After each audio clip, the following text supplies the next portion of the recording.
yes, we are here to dissect the trash that we've just witnessed. Man City 3, Man United nil. Yaba, our voice of positivity, is here. Rio, who had a slightly more negative slant on the result. To be fair, I came in there. I put in the chat first message. I was feeling confident. A 3-2. Maybe that was the whole euphoria of the Crawford boxing last night that kept me in a good mood. The fact that I've had 47 and a half minutes sleep probably meant I was a bit delusional when I sent the message. But yeah, how you doing, man? Yeah, I stayed up and watched the Crawford fight. Got up, I had a game this morning, so I got up extra early at 6 when the game started. They fool you, said, "Oh, watch Crawford fight 2 a.m." and I'm thinking, no, you're not gonna get me like that. I set my alarm for. I didn't set my alarm. I just managed to wake up at 6 a.m. I watched one hell of a fight. It was a really good fight, really interesting. I was always intrigued at whether he could take the power, and he boxed really well and deserved the decision. And then I want to say R.I.P. to Ricky Hatton. I don't know what's happened there, but he passed away at 46, found dead at home. It's really sad. What a legend he was for the British public, and he really, talk about fanfare. I know he's a Man City fan and everything, but he galvanized a lot of fans, didn't he? There's only one Ricky Hatton, so rest in peace, man. I think he suffered a bit, didn't he, with depression and maybe substances or whatever was going on. So really feel for his family and everything. And then I've been watching the athletics as well. I'm a big track and field fan, so watching athletics world championships right now, so it's peak for me right now. That's the only enjoyment I got today from sports, the boxing and the athletics. As for the football, I'll let Rio talk about that, man. Shut. Yeah. What can I say? I didn't go into this game positive. I know. I think I woke up this morning and thought, you know what? I don't want to back against my team. You know what? We can get a draw out of this. All week I was saying we're going to lose. And then, 10 minutes, 15 minutes into the game, I saw how we were playing and I thought, yeah. I've fooled myself. I've woken up on the right side of the bed. That's why I've changed my prediction. And ultimately, it went to a shambles. Yeah, so it is what it is. How are you, Mr. B? I mean, besides the football, everything all right? My life is good, man. As I said, I try not to let this team depress me too much. I mean, if you don't laugh, you're gonna cry. Maybe we've gone past the crying stage now. And it's a matter of not clearing. I felt like this maybe the last 7, 8 games, 9 games of last season. I hope that the feeling changes between now and the next international break, because I'm not sure he'll survive it with what he did. But what we saw today. Look, let me just say a couple of howdies, disrespecting the people in the chat. Solo is saying he's had enough, sack him today. I Solo. As a bloke, I like Ruben, but tactically in it, get him gone, enough is enough. Hi, Stuart. We deserve better. 4 wins in the last 19 Premier League games, 8 wins in 33. Even Moyes got 17 wins in 34, and he got sacked. I think it's just a matter of time, to be fair. Every comment. Better. Calm. F the system. This is the end. This is the end. It's not good enough. The system doesn't work in Sunday League in England football, let alone in the Prem. Wildlife machine. Sacked Ruben. Been too stubborn, and he's blind because he can't see that the system is not working. He's been a member for 24 months as Calm, and he's saying Ruben out. Enough is enough. We're getting a big up from Matty. Who else is in the house? Let's see. AMORIM sounding shaky in his post-match. I'm not even going to listen to it. He's going to be talking bare shit again. So I'm not even going to bother listening to it. Sorry, Mr. B. I think the comments, obviously when we do a reaction show straight after the game, we're feeling blue and everything. But sometimes I don't always disagree. I don't always agree. Sometimes you need some time to sort of chill and just really reflect. it's just it's the manner of how you lose. Sometimes you're gonna lose. Everyone's gonna lose at some point, but it's the manner of how you lose. I know it's a derby, but did we do enough? Did we show anything special? I've heard the system mentioned a few times. Easy to fall back on that. When the system works, there's no issue with that. But I saw individual areas, maybe mistakes, So we're here to break it down. I just want to. What's just what I do after the football, even if it's 5 minutes, we just show 5 minutes after the game. I just take time out, just take a breather, and just really think about it before I start saying something. Because with the internet, you say something and you put it out there, and you can't take it back. So I have to be mindful about how I see the game and everything. And I'm not at the point where I'm saying AMORIM out or the system sucks. Put that. Okay, so obviously, right, the formation today, system today. We know the system. We know the formation. The players who played today, Bayende played in goal. We had Joro. Can I stop you right there? Yeah. We talk about that because we did discuss. We got a new goalkeeper, haven't we? I mean, what would he have? What's the pros and cons for starting with Bayende? Well, but Bayende, obviously, he knows the system. Like Donnarumma knew their system and just made saves today. That's what you want your goalie to do: make saves at the end of the day. He's not at fault today. The keeper's not at fault today. I don't really blame him for selection. You're talking about the team selection. Well, I mean, I assume the Belgium guy was brought in to be the number one, and he will. Everyone's had their chance. I think he probably will be. Yeah, go for it. I just think.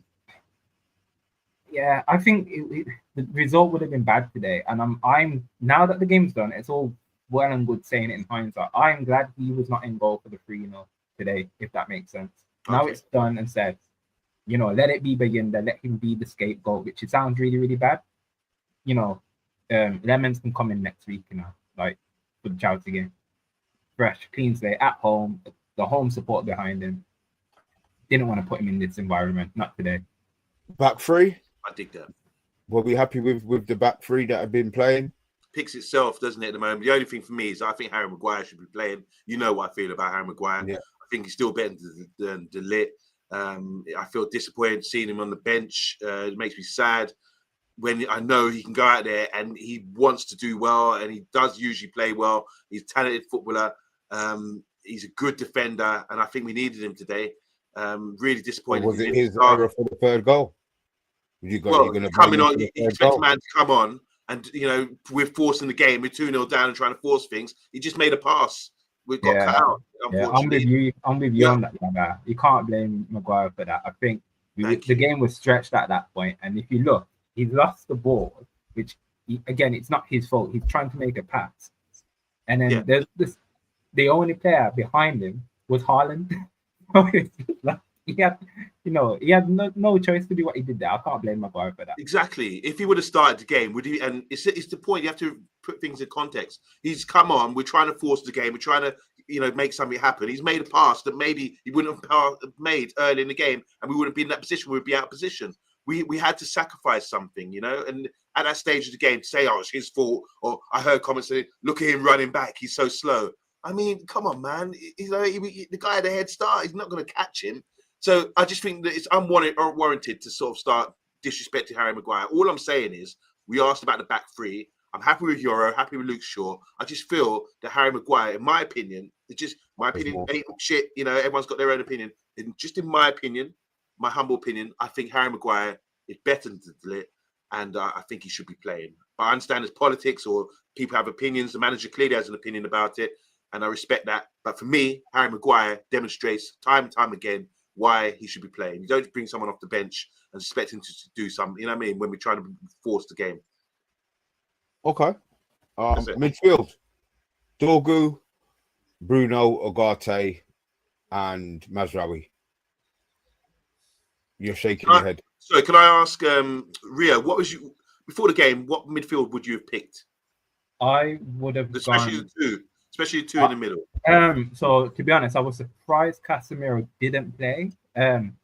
I would have gone with. I thought this was the time for Kobe. I thought, you know what, now's your time. So I think Ugarte, Kobe.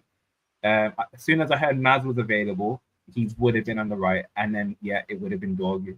That would have been my kind of 4. So yeah, I was a bit surprised to see Bruno still be playing in that deeper role when the opportunity to put him in that 10 was there. Mr. B? I would have played Kobe. Bruno's done nothing in that position now. I don't see the competition. It's not a fair competition. I would have played Kobe and see, the thing is, Agate gets around the pitch, but you saw him today. The fucker can't pass. He had a good game today. I hate McTominay for that. We had a midfielder who couldn't pass, so I'm not going to now forget my principles in what I want from a midfielder. Agate's not good enough. Agate can't pass the ball 10 yards. He can't pass the ball 25 yards. He chooses to shoot at the wrong times. So I would have played, because it's not working. Try something else. Go Casemiro and Mainu, if that's the case. But Mainu has to start. Mainu should have started that game today, I feel. It's funny. We discussed this, didn't we, about the Mainu issue, and obviously he was looking for a loan. He's looking for a way out because he wants to be playing football. And the opportunity arises when Cunha gets injured. Who's next in line? Cunha and Mount get injured. Of course, and Mount's out as well. And you're thinking, all right, psychology here to push people's buttons, get them going, get them motivated. It's a Manchester derby. He's a Manchester boy. This is the perfect opportunity for him to play. And I was a bit surprised that he didn't play. I saw Ahmed come into the number 10 position. I thought, oh, that's what he's done. He's got faith. He trusts Ahmed. And he's because Ahmed sacrificed out playing wing back and all that. Does the job for the team. The manager trusts him. So he's right, first opportunity, I'll put you as a number 10. But he didn't consider Kobe. And I just think if you're Kobe now, you're thinking, right, Mount's injured. Cunha's injured. What about me? I don't know. I would bet my house on it that Kobe would have started today based on those factors there. Yeah. And that would be good management as well to keep him motivated. I don't know what you think, Rio, but No, I agree. I agree with that. And I thought, you know what?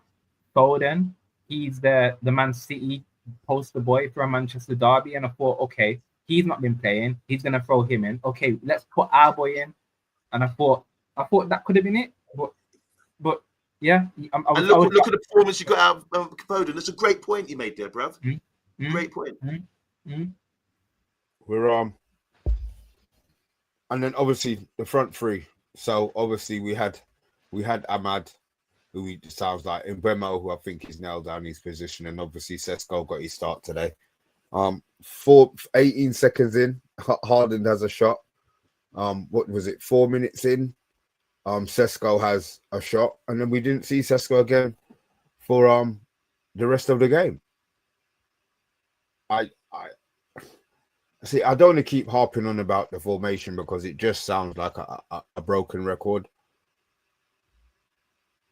I flip-flop between hating the manager and hating the players. That's how I am. I'm unapologetic for that, but I think I have a reason to. 4-3-3, 4-2-3 wasn't working. We've now got a manager who's playing a formation who we, as people who don't have UEFA B badges, don't have UEFA licenses, are seeing faults in the formation. Every game we're playing, midfielders are running off our midfielders to score goals. Foden was an example today. I'm sure it hasn't been forwards who have scored against us in the last few games as well. It's midfielders. Now, he's playing a formation with a midfielder who we all understand is not an 8 or a 6. He's a 10.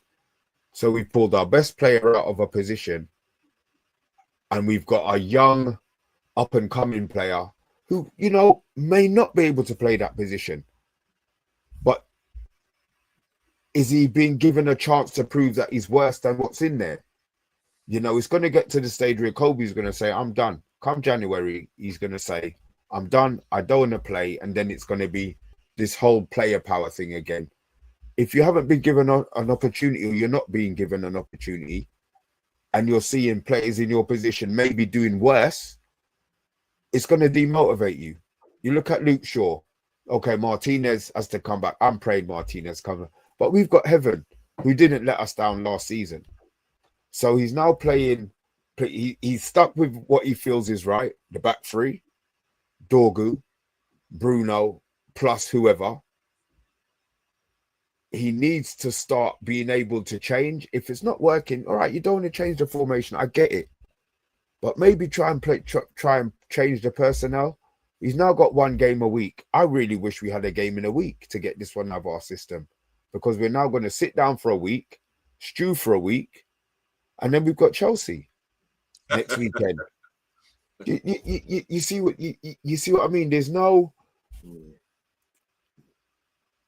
I've gone past being upset. I've gone past being pissed. I agree with you though. I think it's. I understand what you mean with the flip flopping in terms of, is it the manager, is it the player? I don't know. I might be really positive. I still back him. He's on my screen right now. Like I still back him. Like, he's there and he does look stressed. It's the players, it's the profile. I do think we get him to good positions. You know, Dorgu, I've got on my notes here. Dorgu, Wizard of Oz, Scarecrow, No Brain. Like, there's certain situations where he's getting into areas, and I'm like, Dorgu, there's a good player there. Please cross it. And then he turns onto his right foot, what he's not very good with, and then that's the opportunity gone. What I don't like is go on. Go for it. You think that has to be an instruction? Because as a left-footed player, when you go down the wing, the first thing you would be doing would be looking to deliver the ball in, to have your players running onto the ball and for the defenders to be coming out. Do you think it's an instruction that he cuts back and actually crosses with his weaker foot? I think it's more of a confidence thing, and his first touch always lets him down. So that first touch then allows that inside defender to get inside of him, which then prevents him from doing that cross that you could potentially do, and then he ends up going inside, and then the option that you'd like him to have on the inside isn't always there, or the number 10 that's by him hasn't made an intelligent run for him to, you know. I was watching it today. You get so many players, Liverpool game, on the inside, they pick it up on the left, and then you get the inside runner running in so they can play that cute pass. Yeah, but then they've got, you see the problem with that, Rio? You're talking about a completely different formation, because when they go up wide, they've already got a midfielder in the position to play the ball inside. Yeah, but we should have two. We should have two if that's the case. A striker plus 2 10s making that move. I know what you mean, but I do understand what you mean, because it's sometimes their left back that's the one that's got the ball and got a player from the midfield running in. For us, it's 2 10s. And then on the other side again, Maz impressed me today. I thought Maz was good, considering it was his first game back for a while. I thought he was good, and he was putting in first time crosses, so we just weren't getting on the end of them. So I think it's a lot of it to do with decision making of the players that we've got in the position.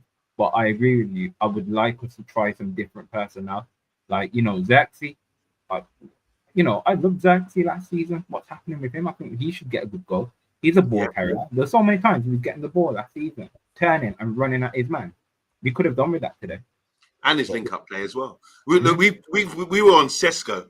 We started at Sesko, and we're just going through all the players, all the team, and just going back to Sesko. Look, people saying he's anonymous today. He didn't have much impact. He had a shot, because Mr. B said he had a shot after a couple of minutes and didn't see him after that, whatever. I still think it's about familiarity, you know. He's come in. They tried to sort of bring him in slowly off the bench. Now he started a couple of games as well. You can see his attributes. He's tall, strong, really links up the game well. He did try and get a shot off early on. Maybe he just wants to, you know, try it or something. But I want to see more link-up play. And there was a few good balls from Dorgu, by the way, whipping in crosses, and Luke Shaw. And then on the other side, a little movement and everything else. And balls across the corridor of uncertainty, across the 6-yard box, which are really good balls, which any other day could have gotten the end of and slotted home, you know. So, and look there was a ball towards the end of the game where came off Mbemo. It was a dangerous ball, and I want to see more of that, which is clear, good opportunities to score goals. You know, that's what I want to see. Patterns of play, what gets us in those areas. And I think someone who's very influential today for me, who looked really good, running at people and, you know, jockeying people, was Amad Diallo. I mean, he's a really talented player. Really, he can chop inside, outside. He creates things. He makes things happen as well. So I was happy with that. But I'm not going to get on Sesko just yet. He needs more familiarity. people need to understand how he plays his game, and we need to create more chances for him, which I saw a few today. It just wasn't on the end of things. It was other people, unfortunately. But he can win things in the air. Gives us an option in the air as well. I've seen a few balls played up to him. He didn't really do much with him. But if you want to whip a cross in like Dorgu today or the other guys, remember when Ahmad tried that volley from Dorgu, for example. So we're getting stuff in there. It's just about finishing our dinner, and we're not finishing our dinner at all. We're spilling it all over the place, and this is where I think Sesko, it will click for him. I'm very happy with him as a signing, and I think despite him being anonymous today, I think he's someone who's going to explode at some point in the season, and then once people get familiar with him, we see more things happening for us in that respect. But Dorgu, I'm not. What you said about the scare. No brain. I get that. Like you said, there's so many positions today where he was in great position to do something in the box, had a lot of touches, a lot of freedom, and then a lot of good defensive. I see when he burnt out Bernardo Silva, for one. He's got a lot of positives, but that's the negative for me. It's about key decision making and confidence. When he used to play at Lecce, he used to play on the right-hand side, so he can cut into his left and then have a shot. But this time he's trying to do it from that left-hand side, cutting on his right foot. And obviously there's a couple of times he blazed his right foot over the bar and wasn't really happy with that, and it's a bit frustrating. So, because when this traditional thing, when you're left-footed and you're coming down the left, just like Mr. B said, I think it's just a case of whip it down the corridor of uncertainty, across the 6-yard box, or do those little pullbacks or something to make things happen. He's dilly-dallying on the ball. It's about familiarity again. He's been there since January. Give him a bit more time. The positives are the physical, the strength, the speed. It's just about clicking. And I think the manager likes him because he continues to play. By the way, I wouldn't mind seeing Diego Leon in that position. Second goal. Haaland. Sorry. The robot. +9. What was the first goal? Yeah, he's a +9. And then Haaland was the he kind of bullied Luke Shaw and then dinked it. So it was a through ball, was it? So he ran through the two defenders, got through the defenders, held off Luke Shaw, flicked it over. Who are we blaming? Is there anybody to blame for that goal? It was a good goal. It was a good goal. Like the first goal, Dorgu made something happen, crossed it, came off the defender, crossed it again instantly, and it was Foden drifted in, and everyone's like, oh, Bruno should pick him up, whatever. But that's what happened. It was a good goal. Second goal, as you're saying, it happened on the left-hand side of their left-hand side. Their fullback nuts, our guy, and Dorgu rolled Yoru, which no one's going to talk about. That's Harry Maguire. Everyone will be going on his case, but he did roll.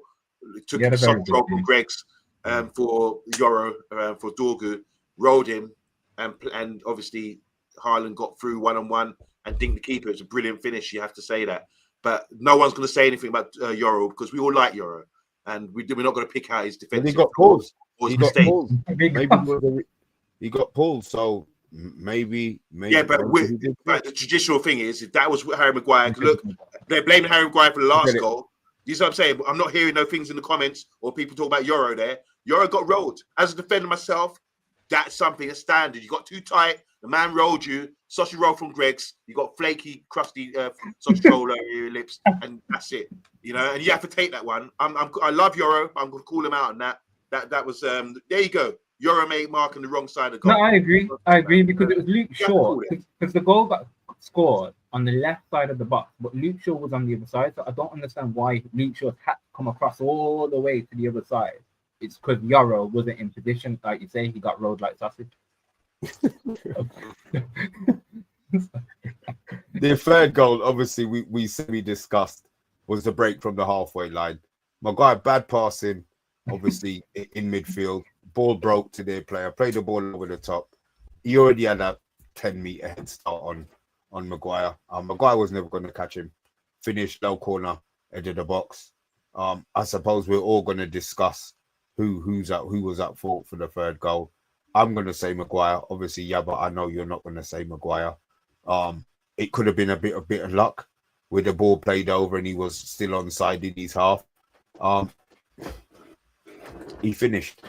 give him the chances, he finished. We gave him the chance and he finished it. When that goal went in, I had no reaction. I was already numb from the first two. Instead of the watch longs, we used to keep a watch on Mr. B when these 3-0s are happening and all that. I'd love to see your reaction, man. Beep, beep, beep, and all that kind of thing, you know? I'm so glad, in a bad way. This is obviously the evil side that Colm is now doing the watch along. It's gonna get to the stage where he's gonna say to me, Mr. B, I'm not doing them no more, and I'm gonna have to do them. So I'm going to enjoy the fact that I'm able to get up. I'm able to go and get a drink. I'm able to not watch it if I don't want to, because I don't have to keep you guys interested. But on a real, I'm not really sure where we go from here. We're 4 games in. Our best performance was the loss against Arsenal. It was still a loss. We've lost to Grimsby. We've beaten Burnley. Burnley are probably going to get relegated. It might be a close relegation. They might only lose games by the odd goal, but they're going to lose a lot more than they win. I'm not going to say I'm worried that we're going to be in that fight, but the formation's not working. The club have bought the players that AMORIM wanted, bar the central midfielder. But my point to that is, if the formation's not, it doesn't matter who they've got in central midfield. If we had Baleba playing today, it wouldn't have made a difference, because we're a player short in midfield on every single team that we play. There's no place on the pitch where we're overloading, where we can say we've got a strength, we've got a position. 3 at the back, great. They play with 1 up front, which means then they've already got 2 extra players over us. Even if they play with 2 up front, the chances are it's going to be 3-5-2, which means that our forward is now being over and our midfield is being overrun. So where in his formation do we have an overload? These are the parts of it. It's not like we shift to the left, the whole team shifts to the left, and we keep one person out on the right. We can say, all right, we're covering spaces or we're blocking certain areas on the pitch tactically. You know, at the moment, it just seems to be a big wide open space where we're getting overrun in every single position. Runners through midfield. Every game we're getting runners past our midfield. That's fine. But the defender can't pick up the forward plus the runner who's coming, which means that somebody else isn't doing their job. Well, the question about the overloads, we have the advantage when we're playing out from the back with the 3 or the 5 in midfield, in defence, and then the 2 ahead. We play out from the back? What do we do when we play out from the back? Well, one thing where since he's got to come in and have that system, when we're playing out, we've got the 3 at the back that can spread the width of the pitch, and then you've got the 2 wing backs as well. We can play recycle the ball amongst them because there's numbers there, and we can do that. Just drop off, peel off, pick up the ball, start again, goalkeeper can come into that. That's where we have the overloads. That's phase 1. It's about bringing the ball into phase 2, phase 3, and and when we get there and we come to the halfway line and try to break teams down. Because remember, this is the thing: when we really reflect, there was periods in the game, especially in the second half, where we were putting pressure on them. Don't let's not forget that. You know, it's like scoring a fight with the Canelo Crawford yesterday. There were moments. It wasn't a complete unanimous decision, as in, yeah, he did win unanimously, but there were moments when Canelo looked dangerous, and there were moments when we actually in the second half we were like, right, this is good. We're pressing them. We're keeping them on the back foot. Do you understand what I'm saying? So it's not all doom and gloom.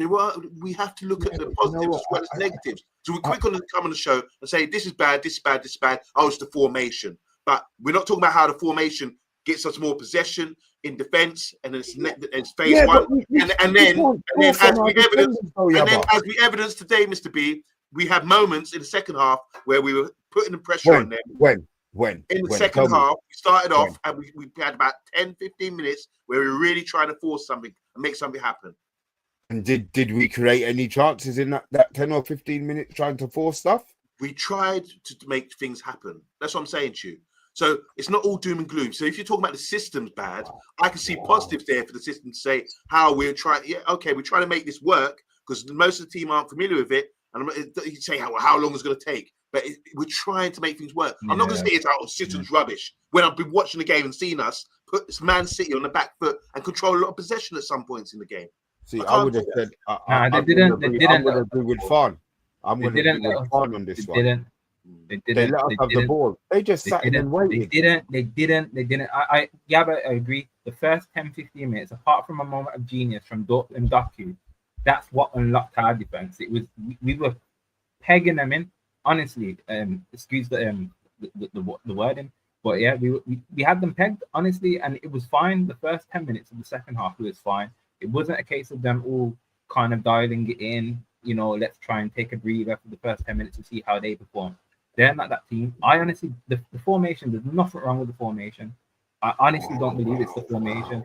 It's not. You can't say it's the formation. Crystal Palace play three at the back. But listen, they play three at the back. They play three at the back, but what their players are asked to do are different. They don't have a centre back coming into midfield to mark a midfielder. They don't have that. They have somebody coming across, a midfielder coming across, or a forward dropping in to Markham's, which means that your back three stays the same. But then that's a personnel issue. It's a personnel and system profile rather than the formation. Oh my God. And obviously, if you had Bruno in that 10 position, he'd be the one that dropping in a little bit more to support the current two in midfield. Right. So wouldn't that make more sense then? At least I agree. I agree. That's my point. That's a personnel issue. So it is the system then, because it's not the formation. The formations are the same, but the systems in the formation are different. And this is the point that I'm trying to make. You can play a 3-4-3 or a 3-4, but the players need to understand what they're doing. He's vacating the most important part of our pitch. Why? If you vacate, you're moving the lit out. We moan about it being Maguire or Maguire out. They don't have the pace to get back. So why are you making a defender break his lines? You better off playing with a 2. He may as well just play with a 2 if that's the case. Play 2, play 2-5-3, then play it backwards if that's the case, and have them marking. Let me ask a question. Do you think the players, because sometimes you can visibly see if the players have had enough and they're not happy with it, do you think the players are giving up on the manager? Do you think they respect him? What do you think? No, I don't think so. I don't think so. I think fundamentally, I think today, for the longest time, I've been putting it off, and I think Bruno is a good player. Today, for the first time, I don't know if I've been blinded by it or whatever, but today, for the first time, I do agree. Bruno absolutely cannot play in the number 6 role. Absolutely not. Absolutely not. There was too many times he goes wandering, he goes walkies, etc., etc., etc. He absolutely has to be a number 10. A player in the number 10 role has to be the one that has to drop in and support. So you haven't always got a 10 and a striker. I do think the players are still playing for the manager. They've not down tools whatsoever. I just think some of them aren't good enough, and they're being playing out of position, which then does fall back onto the manager. So what? Okay, Rio, what players aren't good enough? You want me to be blunt with you, but like perfectly blunt? Okay, Ahmad on the right wing spot isn't good enough. So when he plays in the 10th spot, it's fine. Dorgu needs to improve. Ugarte ultimately played good today, but yeah, he is not good enough. Luke Shaw, not good enough, but we're paying him. So, I'd like to see Heaven come into the team. Other than that, the rest are probably fine. But again, it's still early days with the players that he's got. He signed 4 pairs of his own official players. We didn't have Mason Mount today. I thought he was a big, massive loss. I would have liked him to be playing today as well. Yeah, but Mason Mount's been playing and we haven't won. We've won. We have won games. What game did we win? We won. He's probably our best player against Arsenal. We beat Burnley, Rio, we beat Burnley. I understand what you mean. Yeah, but you can only play who's in front of you. And Mount has been one of our best players this season. Yeah, so everybody else we play who's better than Burnley, we're going to lose to. Is that what you're going to tell me? No. I'm not saying that. I'm not saying that. I've just used Mount. I'm guessing you don't like Mount.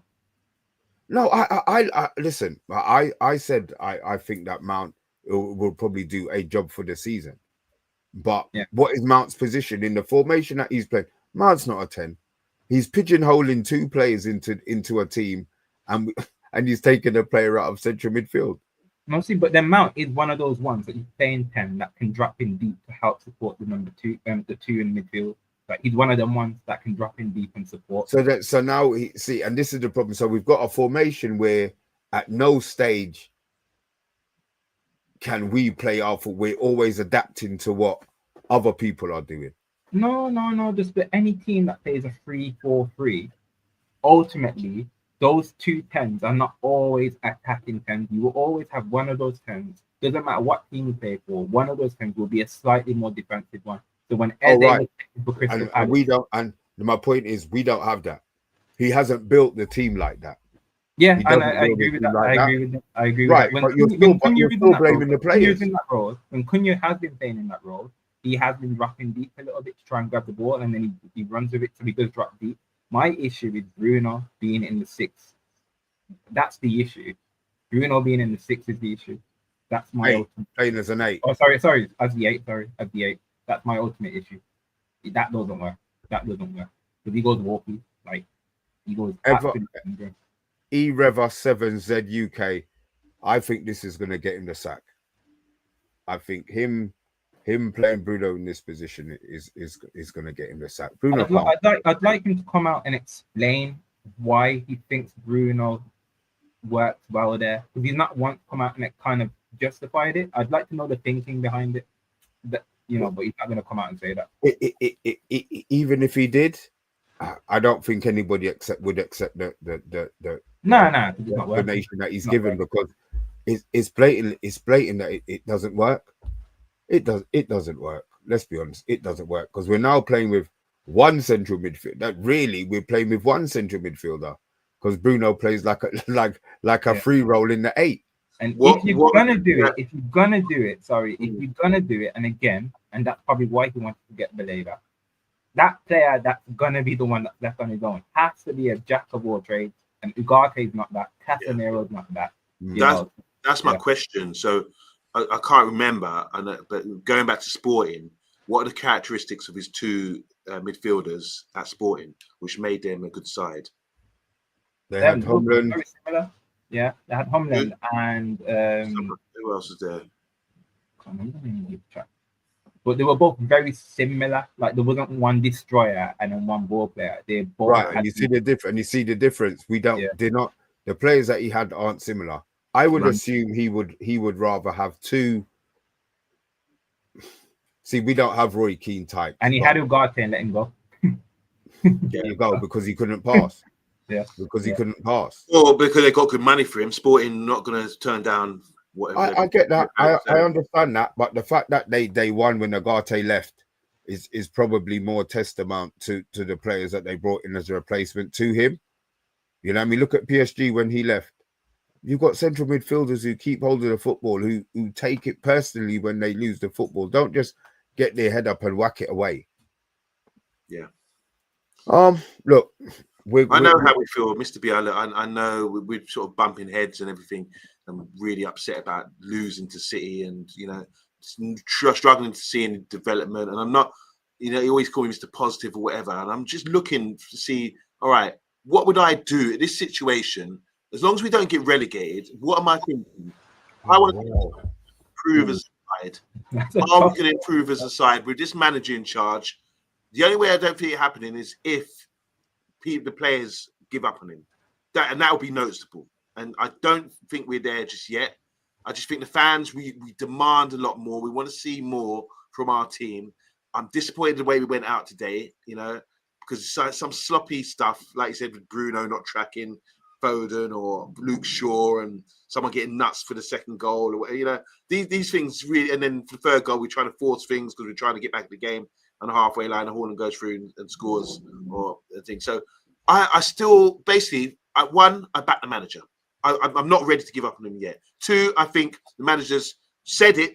There's no budging with him. He's going to stick with the system until he gets the players or the players learn how to play it properly. And once it does, we might say, this is what we've been waiting for, And I'm hoping. I'm still at that point where I'm thinking I respect him enough to say, maybe. He's waiting for it to click. I saw a comment in there. I haven't seen the post-match comments yet from the manager, but people are reading into it saying he's, you know, struggling now. He's really lost his enthusiasm, or he's lost his confidence, or he's not. He feels like he can't do the job. And we know he said, his manager's word, he said if he feels he's not wanted or he's not doing it, he will leave. Yeah, simple as that. Yes, Mr. B. Oh dear, he's had enough. Mr. B's had enough. He wants him gone. He wants him gone. So, the bottom line is, I'm not ready to give up yet. I'm just going to give it a few more games and everything, assess things, and see us trying to improve. Let's see how we bounce back from this, you know. The Grimsby loss, yeah, we should have, look, as things stand, lose to Arsenal at home, 1-0. Okay, we played all right. Fulham, that was a draw. We quite seemed disappointed, but Fulham a decent side. That was at Craven Cottage, I believe. Then we beat Burnley just at home, which we scraped through. And then today we lost 3-0 away at City. For the last 6-7 years, I know we've won a couple of games there. I think Bruno AMORIM won a game there as well. But City had to win this game today to show that they got something about it. And they've got a better side than us. They're far more ahead of us in terms of development. So when I reflect, I think it's not that. Look, the City, they've got great world-class striker, great players on their pitch. They've beaten us. I accept that. What happens next is we've got Chelsea and the rest of the games in the Premier League. I just want to see how we move forward. But for me, I cannot say I'm a supporter of Man United Football Club and put out this bad energy and say, F this, F that. I want to just sit back, enjoy football. Don't, you know what? Don't take things to heart and just enjoy it and enjoy the good moments and just say, all right, back people when, you know, things aren't going so wrong. Because otherwise, that's not support. You know what? I mean, okay, I get what you're saying. You want to support the team, but I want to win. I want to see us winning. Nothing sweets me more than Man United. I can watch match of the day. I can go into work in a good place. Blah blah blah. It's what I think. What is frustrating is that a lot of people who are less qualified than the people who the manager who's running our club can see the issues. And the fact that he is so stubborn that he's not going to change, I was all for. I was all for. Don't change, give them something else. But when, I mean, you've seen we deserve better. Put it in. 33 league games. We've won 8. We've won 8 of 33 league games. This isn't a this season issue. You understand? It's not. You know, we got rid of Rashford. The players who left needed to go. I'm not going to say if these players were here, it wasn't there for those players needed to go. They were bad. He's now got everything that he wants in his little Manchester United bubble, and it's still not working. So when does he start taking the blame? When does he start accepting that it's not him? Do you know what I mean? This is the part that I'm. You know, he's pigeonholing players. We go back to Kobe, granted. But this is the biggest issue for me. This is the biggest issue because I think he's one of our most talented players. All right. He's been injured, but the times that he's played, and you've seen what he did when he was playing in a manager who trusted him and had belief in him. You see what he did. He played for England. First year playing for us, but he can't get in. He cannot get into this team ahead of Agate, Bruno, or Casemiro. These are the things that I you know, there's going to be a conflict of interest with Ineos not wanting to let Kobe go, but they just backed the manager to the tune of 200 million in the summer. What I do like, I'll be honest, is the fact that Sesko wasn't his choice. Sesko was a club buy, which means that they're going over his head, which means that they're now thinking about the club, not necessarily the formation or the profile of players. You know, if we went to 4-3-2, 4-2-3-1 or 4, I'm sure we would find a formation that we think the players will be happy in. So it's up to him to change. And if he's not going to change, then he's going to get his payoff. Yeah. I think the comments, you can see how everyone feels in the comments as well. And we're here to moan and groan. It's not a nice day, is it, when we lose like this? And wow, we got, like Mr. B said, we've got a whole week sort of to brew on this performance and everything. So, yeah, the manager is under pressure. I admit that he is under pressure, and because there's a lot of fans who are disheartened by things, the way our club's going. Big up to the guy in the comments saying he's been a fan for 60 odd years and it's the worst he's seen it, that sort of thing. We got high standards at this club, and at the moment we're not there. If there's a case that we're building towards that, people will be a bit more okay about things, but we're not. Most people aren't seeing any development, and when you put out data like how many games we've won in 33 games and things like that, that just emphasizes that things aren't going too well. I agree. The thing, you could accept the one, you could accept the two, and if you forget about the one before, then it's only one loss, or it's only two losses. But when you actually look at it on paper, it's bad. We've got a week to soak this up before We've got Chelsea, Brentford, then Sunderland in our next three. So, I mean, let's be serious. I like this. Obviously, after match kind of talk, it does help calm the situation down. I was heated, a little less than an hour ago. I'm a lot more calmer now. I'm a lot more calmer. We've had the voice of reason in Yabra, and Mr. B, I know you're passionate and frustrated. I think that's what it's basically coming out as. It's frustration, and as you say, you want us to win. We all want us to win. And obviously, we've got a young lad there in Kobe that as you say, we've seen what he can do. I go back to AMORIM's comments this week, and I know it's hard to try and listen to what he says when we're performing like this, but he says he's there with the he's there at training every day with them. He sees what they're like, and he thinks that they are brilliantly playing in training. They will get their moment on the weekend. So there might be something just not there yet, and I know we spoke about it a few weeks back or whatnot, that like an elastic band waiting for him to go. Kobe's time will come, and it might be that, and hopefully it's Chelsea. But this is the week, Man U will see this performance and go, I did not start for the Manchester derby. I am furious about that. Kobe, please use this as fuel now. Yeah, but and then get into it. Do you think we've seen Ruben's been here a little while? The one thing we do know is that he's very, very, very, very, very, very stubborn. I don't believe, no matter what Kobe does in that position, that he's going to play. You've got to think about that position is a non-glory position. It's a non-glory boy position. It's a selfless position. Bruno's not a selfless player. He wants to be the glory boy. So if Kobe came in and played it as the glory boy and we won, the team won, he played in that formation with Casemiro and we won, 3-0, and he played a 9. Do you really think that Kobe would play ahead of Bruno the next game? I get what you mean.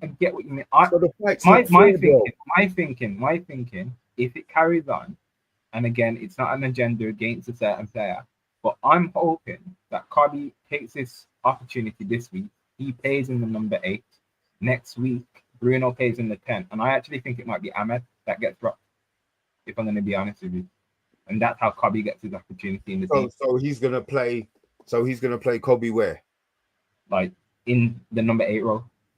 He's going to play Kobe in the 8, and he's going to drop Ahmed for who? Bruno. Ahmed, yeah. Bruno's not, and this is the point. Bruno's his captain. Bruno's his bumlicker. No, sorry. So Bruno's going to play in the 10. I think he will move him. Instead of who? Cunha? Because it's not going to be Mbeumo, because Mbeumo's been our best player. Yes, it'll be Mbeumo and Bruno in the 2-10. The fight's not fair, bro. Ahmad might be able to go to the right side again. Mad's just come back, so you never know. I think Kobe will get his time. I'm hoping. I think Kobe will get his time in the number 8. Yeah. I can only sit here, and I'm sure there's people watching and people in the chat who are hoping that Kobe gets the chance. I'm not a believer in that. I said I don't think the fight is fair. And I do see Kobe going in January and him just saying, I want a transfer request. When you hand in a transfer request, you lose money. But he ain't on much. So wherever he goes, he's going to treble, double, quadruple his money anyway. So I see Kobe going, putting in that transfer request, and then it's going to be up to the club to decide whether it's going to be back in Player FC, which is going to be a whole a whole nother thing, because people are gonna say, how can he be getting the manager sacked because he wants to play, blah blah blah. But if the manager doesn't realize what a gem he has, then he shouldn't be manager of our club. He didn't come on today like he was annoyed though. You know, I think but he never will. He's not. Why is he gonna come on and add fuel? If he come in with a sour face already, he's vexed before he comes on the pitch. No, man, you come on there and you do what you need to do. He'll show his vexation tomorrow. He might even tell the manager and the coach on the way home, you know, or whatever. Good. I hope he does. I hope he does. What do you think Amorim's gonna do with that? I get what you mean. I get what you mean. I'm hoping he uses it as, okay, good. But I know you're probably gonna be like, damn you, nah, you're not playing ever again, ever. Like, I get. See? I just look. I don't know where we go from here. I said I didn't want to feel so unpositive after a game. You know what I mean? But look, we're back tomorrow. Will the feelings subside? Probably not. We've got Rebel MC on tomorrow. And I already know he's got a shitload of things to talk about. So we will be back tomorrow. Maybe we would have calmed down a little bit more. Maybe we would have listened to the press conference. Maybe our minds change on what we think Amorim's going to do. I doubt it very much. But we can try. Yeah, but is there anything you want to say before we depart? Yeah, big up all the Man United fans out there. Keep supporting the club. Keep supporting the Man United agenda as well. And don't forget, we got a Brian Robson shirt. I forgot about that to sell, or not to sell, to win at some point. So make sure you check that out. Mr. B might talk about it in a minute. But yeah, guys, look, I know it's been a rough end to the week. It can only get better, surely. Big up everyone out there. Big up Rio. Big up Mr. B and all the guys in the chat. Yeah. Come on, Rio. Let's see your closing statement. You know what? Just come to mind. It's European football this week, and we're not playing. So Champions League, we'll be keeping an eye on the Champions League football. So we can switch off, and then we can focus on Chelsea on the weekend, and we can enjoy some Champions League football that we're not going to be part of. Yay! See, I said it just gets better and better and better. And to top it off, you know, this Coca-Cola, this Carabao Cup this week, innit? Sheffield Wednesday are playing Grimsby. Oh my god! Just to kind of rub that in as well. Look, guys. Might do a hate watch. Yeah, it's been one of them today. We've tried to keep it lighthearted. We didn't cuss, which was good. Maybe we'll save the cussing for when Rebel comes on tomorrow. We will be back tomorrow. What we talk about is going to probably be entirely up to you, to be fair. But this was the agenda, and we're gone.